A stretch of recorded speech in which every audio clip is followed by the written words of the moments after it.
ओम ओम श्री शारदां गणपति गुरुभ्यो नमः।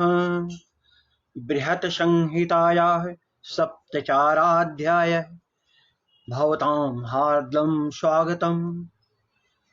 सर्वेषां विद्यार्थिनां अस्मिन् कक्षायां हार्दं स्वागतम्। आज आप पढ़ेंगे सप्तर्षि चाराध्याय। इसमें सप्तर्षियों के दिक् संस्थान लक्षण की चर्चा की गई है। तो बृहद संहिता के आचार्य द्वितीय वर्ष के आचार्य प्रथम वर्ष के द्वितीय सत्र में आप सब बृहद संहिता का सप्तर्षि चाराध्याय पढ़ने जा रहे हैं। वहां पर सप्तर्षियों के दिक् संस्थान लक्षण क्या है इसके बारे में बताया गया है। सैकावली वराजति शशितोत्पलमालिनी महाशिवः नाथवती उच दिग्गेय कौबेरी सप्तभिर्मुनिभिः। अर्थात एकावली एकावली एक तरह का आभूषण है। तो एकावली से सुशोभित अर्थात एक तरह के विशेष आभूषण से सुशोभित, श्वेत कमल की माला से भूषित और अधरों पर मुस्कान लिए हुए स्वामी के सहित कामिनी की तरह 7 मुनियों से युक्त उत्तर दिशा शोभित हो रही है। यहाँ मुनि पंक्तियों के कुटिल होने के कारण इसमें पूर्वोक्त सब विशेष क्षण उत्पन्न हुए हैं। यह उत्तर दिशा की रचना करने, उत्तर दिशा के बारे में, उत्तर दिशा की शोभा कैसी है उसके बारे में यहाँ पर बताया गया है और वह सप्तर्षियों से किस तरह से सुशोभित हो रही है। अग्रिमः श्लोकः वर्तते ध्रुवनायकोपदेशान् निरीक्षन् नर्त्योत्तराभ्रमदिभिश्च जैश्चार्महं तेषां कथयिष्ये वृद्ध गर्गमताम्। यहाँ पर वृद्ध गर्ग के मतानुसार ध्रुव नक्षत्र रूप नायक के उपदेश से भ्रमण करने वाली सप्तर्षियों से उत्तर दिशा ऐसी प्रतीत हो रही है जैसे कि वह बारंबार नृत्य कर रही हो। ब्रह्मगुप्त भट्ट ने इसके बारे में बताते हुए बताया है कि ध्रुवयोरबद्धं सविगम मामराणां क्षितिज संसं मुदुचक्रम अपसम्य गमसुराणां भ्रमति प्रवह नीलाक्षिप्तम् तेषां मुनीनाचारमहं वृद्धगर्गमतां कथयिष्ये वृद्धगर्गो नाम महामुनिस्तस्मात् मतात् कृताक्षा साक्षात्रात्।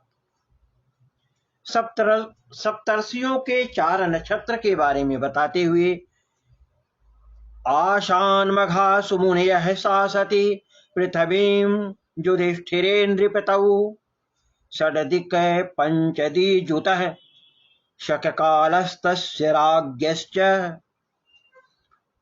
जब युधिष्ठिर राजा पृथ्वी पर राज्य करते थे उस समय मघा नक्षत्र में सप्तर्षि थी।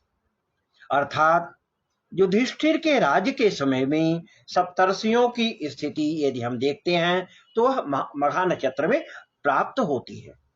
शकाब्द 2526 यदि उसमें मिला दिया जाए तो युधिष्ठिर का गताब्द काल हो जाता है। इसके विषय में वृद्ध गर्ग ने कहा है काल द्वापर संधौ तु स्थितास्ते पितृदैवतम मुनियो धर्मनिरता प्रजानां पालने रता। 1875 शतकाब्द में नक्षत्र लाने के बारे में यहाँ पर एक उदाहरण है। एक नक्षत्र में सप्तर्षि 100 वर्ष रहते हैं।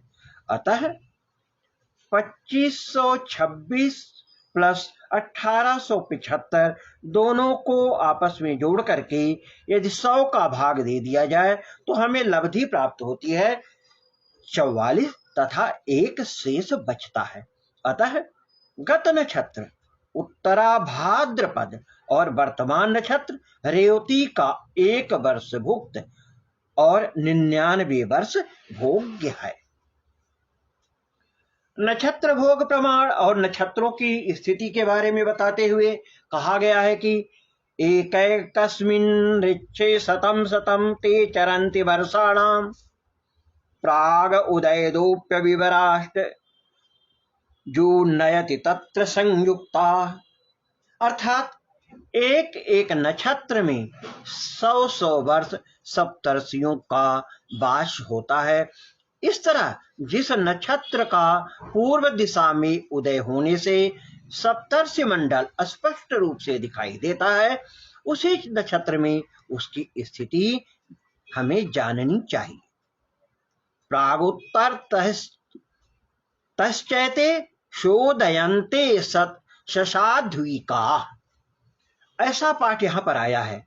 इसका तात्पर्य है कि ईशान कोण में सदा साध्वी अरुंधति के साथ उदित होते हैं। इस तरह हम इसका अर्थ समझ सकते हैं। इस विषय में काश्यप ने लिखा है, शतं शतं तु वर्षाणां मेकैकस्मिन् महर्षयः नक्षत्रे निवसन्देते स साध्विका महातपा। तो सप्तर्षियों के संस्थान लक्षण के बारे में बताते हुए श्लोक संख्या 5 में जैसा वर्णन आया है, पूर्वे भागे भगवान मरीचिर परे स्थितो वसिष्ठोस्तस्मात् तस्यांगिरास्ततो स्त्रियस्तस्यासन्न पुलस्त्यश्च पुलः क्रतुरिति भगवान्नाशन्नानुक्रमेण पूर्वाध्यात् तत्र वसिष्ठं मुनिवरमुपाश्रिता अरुंधति साध्वी। पूर्व दिशा में भगवान मरीच और उनके पश्चिम में वशिष्ठ, वशिष्ठ के पश्चिम में अंगिरा, अंगिरा के बाद अत्रि, अत्रि के बाद पुलस्त, इसके बाद पुलह और पुलह के बाद क्रतु। इस तरह पूर्व दिशा से लेकर क्रम से सप्तर्षियों की स्थिति समझनी चाहिए। इनके मध्य में अरुंधति वशिष्ठ के आश्रित रहती है। इनका शुभाशुभ वर्णन करते हुए बताया गया है कि उल्का शनि धूमाद्यैर्हता विवर्णा विरस्मयो ह्रस्वा हन्युः स्वं स्वं वर्ग विपुला स्निग्धाश्च तद्वृद्ध्यै।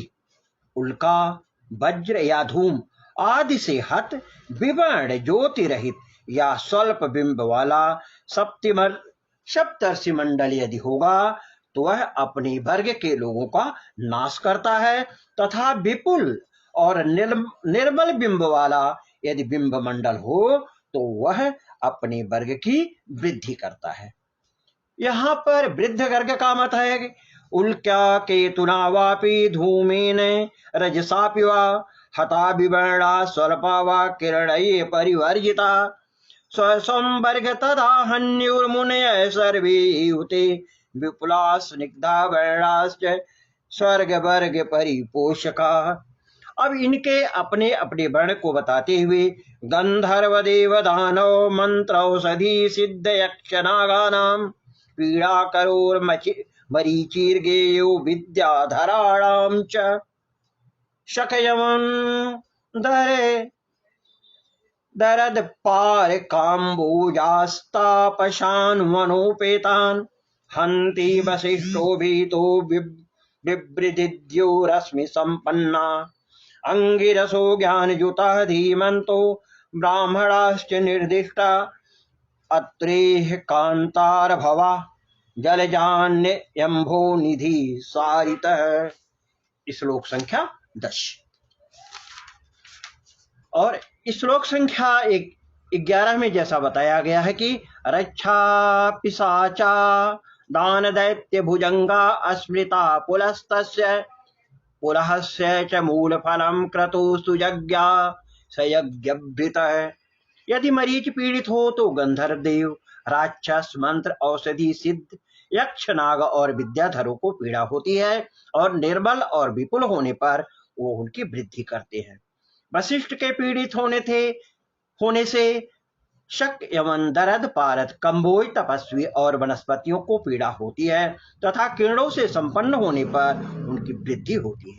यदि अंगिरा पीड़ित हो तो ज्ञानी बुद्धिमान और ब्राह्मणों को पीड़ा होती है तथा यदि उनका प्रकाश निर्मल हो और विपुल हो तो वे वृद्धि करने वाले होते हैं। यदि अत्रि पीड़ित हो तो वन तथा जल से उत्पन्न होने वाले द्रव्य समुद्र और नदियों की को पीड़ा करते हैं तथा विपुल और स्निग्ध हो तो उनकी वृद्धि करते हैं। यदि पुलस्त पीड़ित हो तो राक्षस पिशाच दानव दैत्य और सर्पों को पीड़ित करते हैं तथा अस्निग्ध होने पर वो विपुल वृद्धि करते हैं। यदि पुलह पीड़ित हो तो मूल और फलों को पीड़ित करते हैं तथा स्निग्ध और विपुल हो तो उनकी वृद्धि करते हैं। यदि क्रतु पीड़ित हो तो जस और यज्ञकर्ताओं को पीड़ा होती है तथा उनके स्निग्ध और विपुल होने से उनकी वृद्धि होती है। यहाँ वृद्ध गर्ग का मत है कि देवदानव गंधर्वा सिद्ध पन्नग राक्षसा नागा विद्याधरा सर्वे मरीचे परिकीर्तिता यवना पारताश्चैव कंबोजादारदासका वसिष्ठस्य विनिर्दिष्टास्तापसा वनमाश्रिता धीमन्तो ब्राह्मणा जे च ज्ञान विज्ञान पारगा रूपलावण्य संयुक्ता मुनेरंगिरस अस्मृता कांता राजास्तमा भोजा अत्रेयो सारिदाश्रिता पिशाचा दानवा दैत्या भुजंगा राक्षसास्तथा पुलस्तस्य विनिर्दिष्टा पुष्पं मूलं फलं च यत् तत्सर्वं हस्योक्तं यथा यज्ञव्रतश्च जे क्रतुरेव विनिर्दिष्टा देवज्ञा ब्राह्मणस्तथा। इस तरह से सप्तर्षि मंडल सप्त ऋषियों की स्थिति के बसात और उनकी दिशाओं के बसात उनके पीड़ा से युक्त होने के बसात तथा उनके प्रकाश से युक्त होने के बसात किस किस तरह का फल प्राप्त होता है इसका वर्णन सप्तर्षि 4 अध्याय के इस अध्याय में यहाँ पर किया गया। इसके साथ ही यह अध्याय यहीं पर पूरा समाप्त होता है। शुभम भूयात् पुनः मिलामः। धन्यवादः।